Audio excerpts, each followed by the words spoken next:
When Aegon finally saw the monstrous castle, he asked for parley. Harren granted it. Valyria had been the greatest empire the world had ever seen. Harren wanted to piss on its ashes. Yield now, and you may remain as Lord of the Iron Islands. Yield now, and your sons will live to rule after you. You see my army outside your walls. You see my dragons. What is outside my walls is of no concern. Those walls are strong and thick. Dragons fly. But stone doesn't burn. When the sun sets, your line shall end. Harren spat and returned to his castle. Once inside, he promised lands, riches, and Tully's daughters to whoever could bring down Aegon or his dragon. As the sun sank below the horizon, all of Harren's men patrolled the battlements, hearing wings in every gust of wind. But the moon rose and sank, and no dragon appeared. While the Ironborn were ringing the battlements, Aegon drove his dragon Balerion higher and higher in the night sky, so that even the great castle of Harrenhal looked like an anthill below them.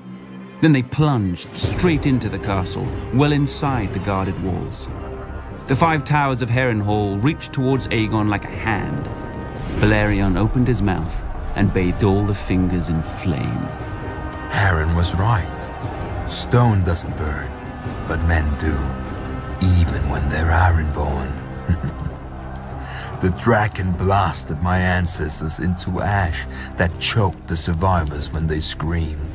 Harren's soldiers leapt from the battlements and died. They huddled against the walls and died. They fled across the yard and died. Harren and his sons took shelter inside the castle. The stone didn't burn, but as Balerion blasted it with fire, it glowed white hot. The world's greatest castle became the world's greatest oven, baking the last of House Horror within it. Outside the castle walls, the towers of Harrenhal glowed red against the night and began to twist and melt like 5 huge candles, with liquid stone trickling down their sides like wax. The next morning, Aegon forged a new Riverlands. He named the rebel Edmund Tully as his Lord Paramount of the Trident, and had the other river lords swear him fealty as their new liege. For centuries, House Horror had terrorized the Riverlands. Under House Tully, the Riverlands would at last return to peace and prosperity. After the castle cooled enough to allow men inside, Aegon ventured into the ruin he'd made of Harrenhal. He saw the ashen bodies, the scorched stone, and the mangled and melted swords of his former enemies. To his men's confusion, he ordered these useless swords collected and sent to his Aegon fort. When Aegon and his dragons burned Harren the Black and all his sons at Harrenhal, the days when men feared the sight of our longships were over. Aegon would not permit marauders and raiders in his 7 kingdoms. With Harren died our empire and the old way that forged it. But what is dead may never die. 6 years after Robert Baratheon won his crown, my father, Balon Greyjoy, sought to restore our ancient rights.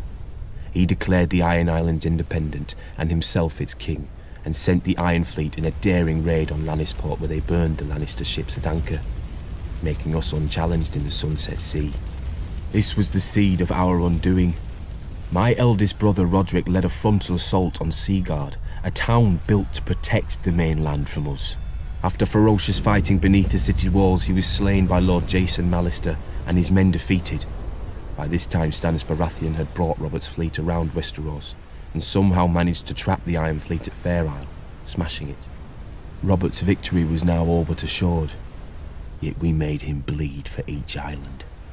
Stannis Baratheon captured Great Wick, the largest of the Iron Islands, and Ser Barristan Selmy himself subdued Old Wick. Robert and Lord Eddard Stark led the main assault against the island of Pike. They razed the town of Lordsport to the ground before Robert turned his full fury on our family's stronghold. When they breached the walls, the first through was Thoros of Myr with his ridiculous flaming sword, followed by every minor lord of Westeros hungry for glory. My other brother Maron was killed when the siege engines brought down a tower on his head. I was now my father's only living son, and heir to the Iron Islands. When my father saw his cause was lost, he wisely conceded defeat to Robert, who otherwise would have pulled down our castle stone by stone with us in it. As my father said to me then, no man has ever died from bending his knee. He who kneels may rise again, blade in hand. He who will not kneel stays dead, stiff legs and all. As it stands, Robert allowed my father to keep his lands and title as Lord of the Iron Islands, King of Salt and Rock, Son of the Sea Wind, Lord Reaper of Pike, for a price. His last son and heir shipped off to Winterfell as an honoured guest. I would eat at the Stark's table and play with the Stark children. And if my father rebelled again, Lord Eddard Stark would take his sword and cut off my head. It would be his duty. Though Robert had risked all our lives to win it, the Iron Throne bored him. He cared little for justice, and less for rule. If it weren't women or wineskin, he had no use for it.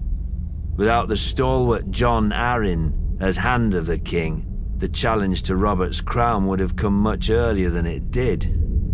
The Iron Islands have never lacked for treachery. They respect only strength, and honour is as foreign to them as the Seven.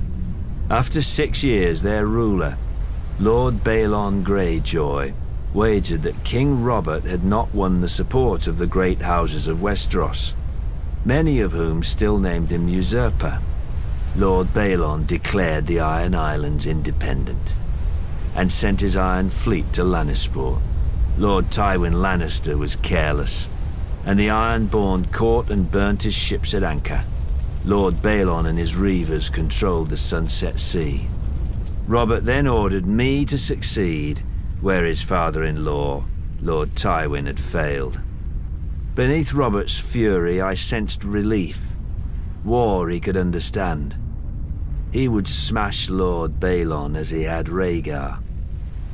I raised Robert's fleet and sailed around Westeros to the Iron Islands. I set a trap for the Iron Fleet off Fair Isle.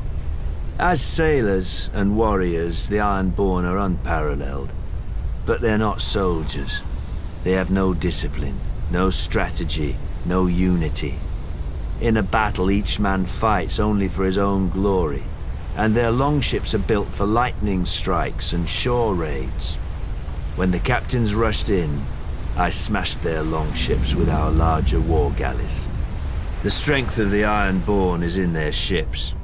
With the Iron Fleet broken, I had assured Robert's victory. He could now transport troops and siege weapons to invade the Iron Islands. And contrary to Balon's hopes, Robert had plenty of both. I've never seen such allegiance as Robert could inspire in war. Enemies who tried to kill him one day would be drinking with him the next under their own fallen banners. In rebelling against the Iron Throne, Lord Balon did more than Robert ever could to cement his rule.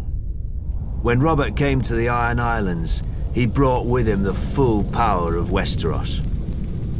Sir Barristan Selmy of the King's Guard led the assault on Old Wick, while I subdued Great Wick, the largest of the Iron Islands. But Robert saved the seat of House Greyjoy, Pike, for himself and Lord Eddard. Robert would later boast of the battle's bloodiness and how he could have torn down the island into the waves if Lord Balon hadn't bent the knee. But if I'd have led the assault, Balon's neck would have bent, under his sword, because I do not forget, I do not pardon. His time will come. All their times will come. The Seven are gods of weakness and defeat, pretty chains that the first men kindly put on after the Andals crushed them, except in the Iron Islands.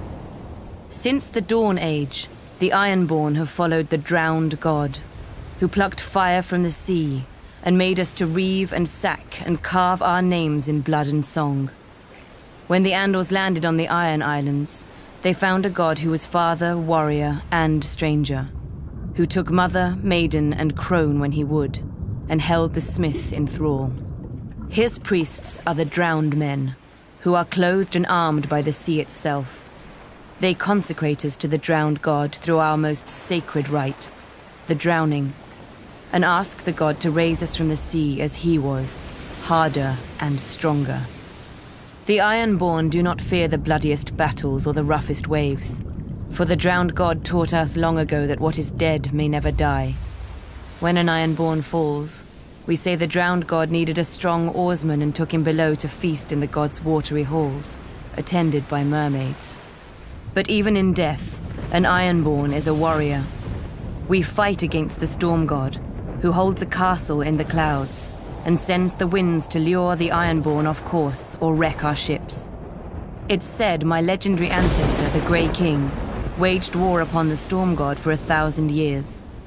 With the drowned god's help, he slew the great sea dragon Naga and used her bones for his hall. After his death, the storm god tried to wash away any memory of this terrible foe, but his songs fill our halls to this day.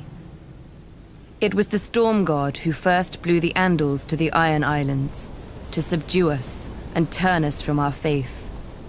True, they conquered and killed our king, but in time they forsook their septs for the shore, and their fat septons for the drowned men. The Andals came to us as conquerors. In the end, they drowned. The Ironborn are of the sea, as our god made us, and given to it as our god taught us. We do not fear the storm god's winds or his waves, but you should, for they bring us to you.